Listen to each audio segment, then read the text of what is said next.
So I've mentioned in prior videos that this offseason I will occasionally do some general NBA content that might not necessarily be Bulls related, and it's possible at a later time that I might create a separate channel for general NBA content specifically, as I do want to keep the content here specific to the Bulls. But in any event, last week I came out with a video the day after the Lakers were eliminated from the playoffs after, quite frankly, an embarrassing loss in Game 6 against the Suns, and the video was around why the greatest of all time debate needs to end now, meaning that as great as LeBron is, the debate of him surpassing Michael Jordan as the greatest player of all time needs to cease.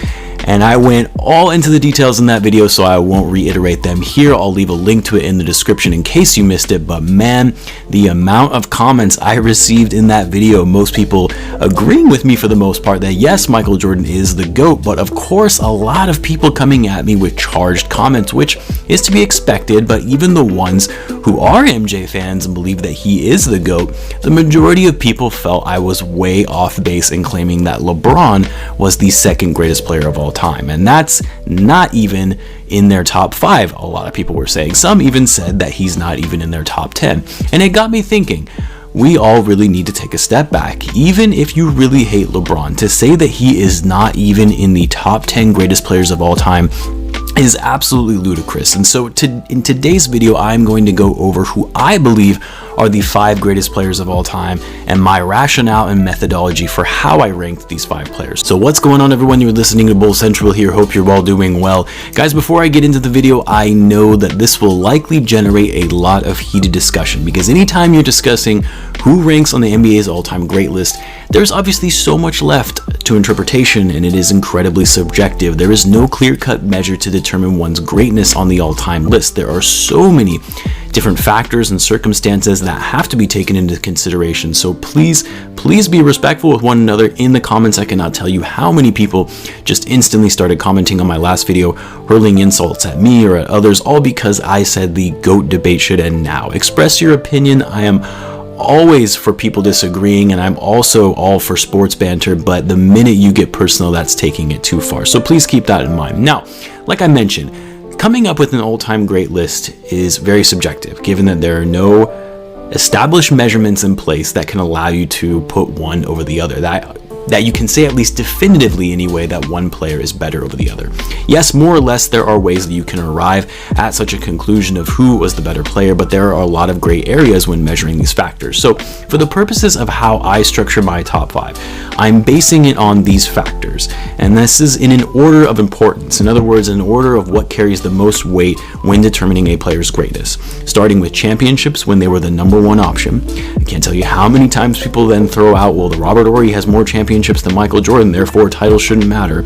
Winning in the postseason is another, so not necessarily winning a title, but how often they made it to the playoffs and how many deep runs they were able to make it in their career. So I guess you could label this one as postseason success.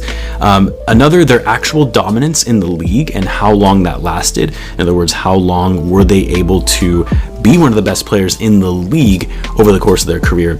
And then other accolades like NBA, all NBA selections, all-star selections, MVP awards, finals MVP awards, defensive player of the year, scoring titles, etc. General statistics, in other words, where do they rank on the all-time list for various stat categories. And then finally, the era of basketball in which they played in, and that does need to be factored in to the overall level of competition that they played against in the specific time period that they played basketball. Oh, and then one other factor, finally, their longevity in terms of their prime at a superstar level over the course of their career. So yes, a lot of factors or measurements that need to be considered when assessing all-time great status, but I think it's necessary to really understand the full picture of what said player brought and accomplished over the course of their career. So keeping all of this in mind, my top 5 players of all time are as follows, starting with number 5, which I'm going to go with Wilt Chamberlain. This one is a bit more controversial because, some feel that Wilt even, really shouldn't be in the top 10 given the weak era of basketball that he played in, going against small defenders, unathletic players, and of course, the day before 3 seconds in the key was a thing, so you could argue that he just cherry-picked most of his career in the paint, and since he basically towered over everyone in his day, except for Bill Russell, who was really only his competition, you could say, okay, well, was he actually that good? The reason he scored so much is because he was able to just hang out in the key and not have to worry about getting blocked. Well, the fact of the matter is, Wilt, despite playing in a weak era of basketball, was so dominant for his time, and the way that he was built and played on both ends of the floor, you could argue that he would still be a legitimate NBA player even if he played today. Now, as far as the parameters I mentioned based on their weighting, well, Wilt Chamberlain does have 2 titles to his name, where he was the number 1 option, and he likely would have had more titles, but he also went against Bill Russell, who was an incredible player, and Russell was also fortunate enough to have more talent around him than someone like Wilt Chamberlain did, which, the way that the Celtics, that's why they were so dominant in the 60s. And then as far as Wilt's other accolades, he was a 13-time All-Star in his 14-year career, a 10-time All-NBA player, a 4-time MVP, 1-time Finals MVP, 2-time All-Defensive player, a 7-time scoring champ, and trust me, if they kept track of blocks back in his day during that time period, he would have been a multi-block champion and would likely hold the record for most career blocks ever, and that record would probably never be broken. Just like how his career rebound total will never be broken. He still holds the record for the most rebounds by anyone in the history of the NBA. Of course, Wilt holds the record for most points in a single game with 100. He also holds the highest scoring average for a single season with 50.4 points per game. 50. The guy averaged 50 points per game. We get excited about guys when they drop a 50 piece nowadays in a given game. Wilt was doing that on a nightly basis back in his day.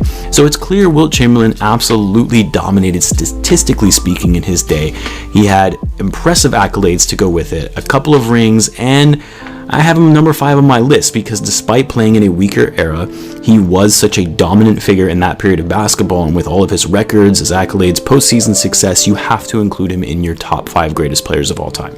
Next, at number 4, I have Earvin Magic Johnson, and you really can't put Magic off any top 5 list. I mean, when you look at the guy's basketball resume, coming right into the league and winning a championship as a rookie, and not only just winning a championship, but winning the Finals MVP in his championship run. Never again has that happened when a rookie won the Finals MVP, and it probably will never happen again, to be honest.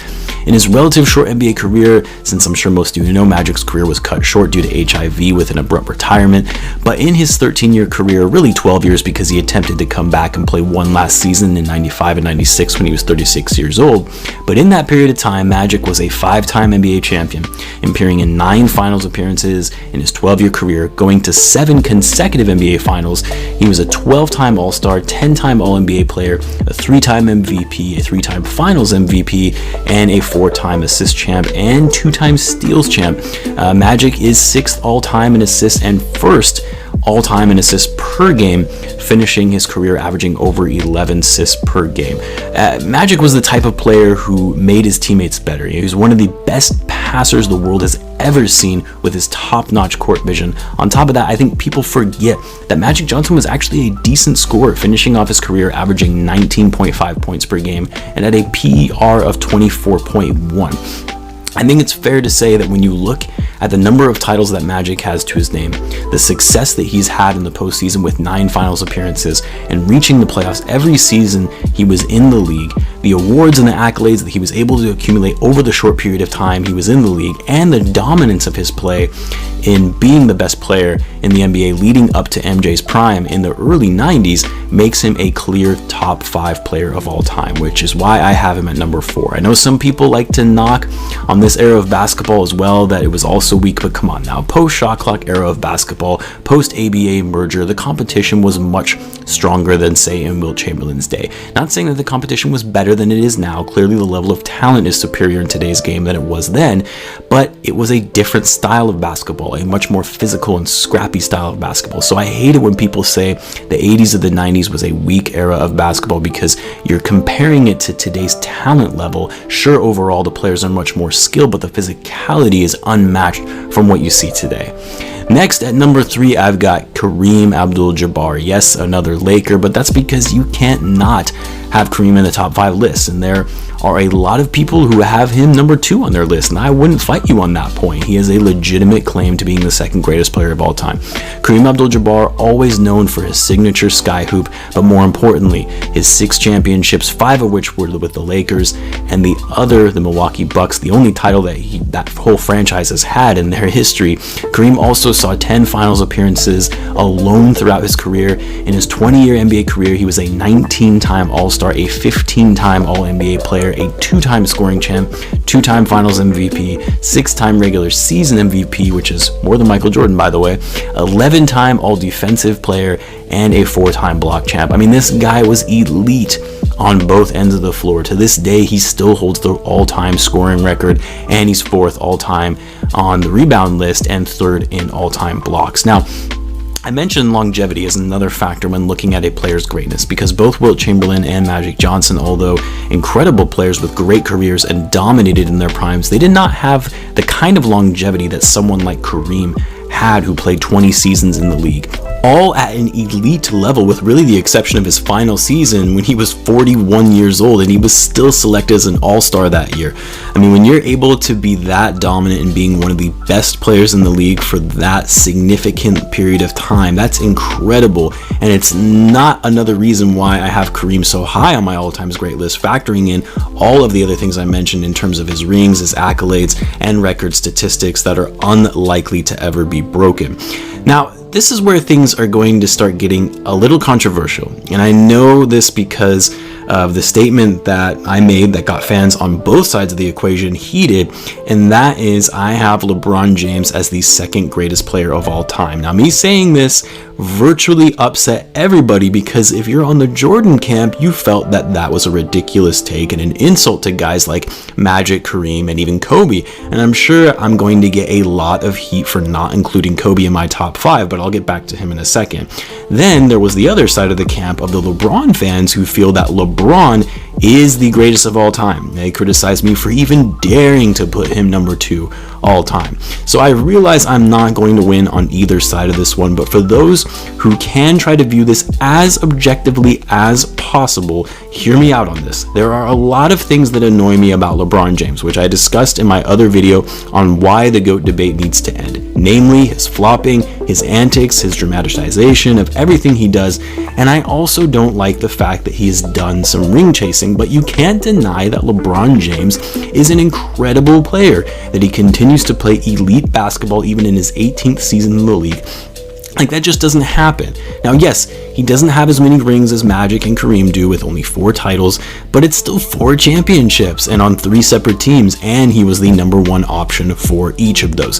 He's a 17-time All-Star, 16-time All-NBA player, 6-time All-Defensive player, 4-time Finals MVP, more than Magic and Kareem, I'll add, 4-time regular season MVP, and 1-time scoring champ. And guys, he's 3rd all-time on the all-time scoring list and still playing in the league with more ground room to make. He's averaging 27 points per game, 7.4 rebounds, and 7.4 assists for his career. LeBron is without a doubt one of the most well-rounded players in the history of the game between his scoring, his court vision and passing, his rebounding, and defense. You can say what you want about him not making his teammates better. I know a lot of people took issue with me saying that in the last video, but the fact of the matter is, when he left Cleveland the first time, they went from being a contending team to one of the worst teams in the league. They remained one of the worst teams in the league even after they got Kyrie. He then comes back and instantly makes them a title contender again when Miami falls out of contention after he leaves. And then he brought the Lakers back to relevance again after being a bottom feeder in the West for over 6 years.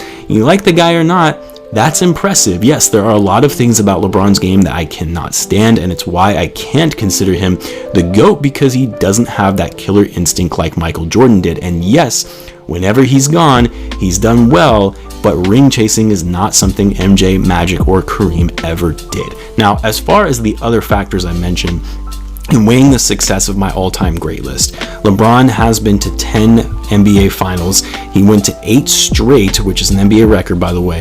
He's had a lot of postseason runs, good runs, but unlike Magic and Kareem and also MJ, he also missed the playoffs 3 times in his career, one most recently in his first season with the Lakers. That's never happened for the other 3 guys that I mentioned who made the playoffs every single season of their career. But either way, the postseason success was there for LeBron given how many deep runs in the playoffs that he had.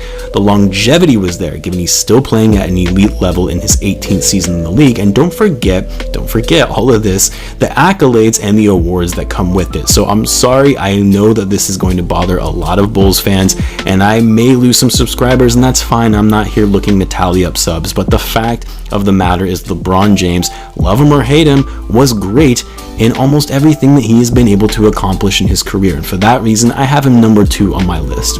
And then finally, I think it's pretty obvious who I consider the GOAT, and that would be none other than Michael Jordan. I mean, what else is there to say about his airness MJ that hasn't been said already? 6-time NBA champion, won every finals that he appeared in, 6-time finals MVP, 5-time regular season MVP, and let's be real, he deserved more, but the league gets MVP voting fatigue, as we still see to this day. He's a 14-time All-Star, 11-time All-NBA player, 9-time All-Defensive Team player, a Defensive Player of the Year, I'll add. That's the thing that a lot of people forget, just how good Michael Jordan was on defense, because he's more remembered for his next level elite offensive game. A 10-time scoring champ, no one is ever going to be able to beat that, and a 3-time steal champ. Michael Jordan was elite on so many fronts of his game in terms of scoring, shooting, passing, defense, on and off the ball. Most people will say, he was a prick to his teammates in the media, but at the end of the day, he was hard on his teammates because ultimately he wanted to win. He wanted the best and wanted his team to strive for excellence at all costs. He was the ultimate competitor, the ultimate leader, and the man who globalized the game of basketball. He alone is the reason so many people became Bulls fans in the 90s. He is 5th on the all-time scoring list, and I would argue that if he didn't retire twice, he would have finished ahead of Kareem. And I also would argue that if he hadn't retired to go play baseball, MJ would also have 8 titles to his name and likely more awards added to his already ridiculous trophy case. As great as I think LeBron is, he just can't be put ahead of Michael Jordan. There isn't anyone that compares to his game, how efficient he was as a player, his winning pedigree, his killer instinct, and his obsession with wanting to be the best. Now, there are a lot of honorable mentions who honestly, if other people included in their top 5, I wouldn't be mad about it, as there are legit cases for any one of these guys to be in the top 5 greatest players of all time. Guys like Tim Duncan, Kobe Bryant, Hakeem Olajuwon, Larry Bird, Shaquille O'Neal, Bill Russell, all players with illustrious careers, multiple championships, incredible accolades. I would say Kobe Bryant is really the only one that compares to Michael Jordan in terms of the style of play and his competitive instinct and always striving for excellence in everything that he did. The main reason I don't have Kobe Bryant in my top 5 is because yes, he did win 5 titles, but really he was the number 1 option for only 2 of those. And on top of that, Kobe wasn't as efficient as a player compared to these other guys that I have ahead of him in terms of his shooting, the turnovers that he committed. He has the lowest PER between MJ, Kareem, Magic, and Wilt Chamberlain, and also LeBron. And he also only had 1 regular season MVP to his name. So he's without a doubt in the top 10 in my book, but I couldn't put him in my top 5 with the level of accomplishments from some of these other players.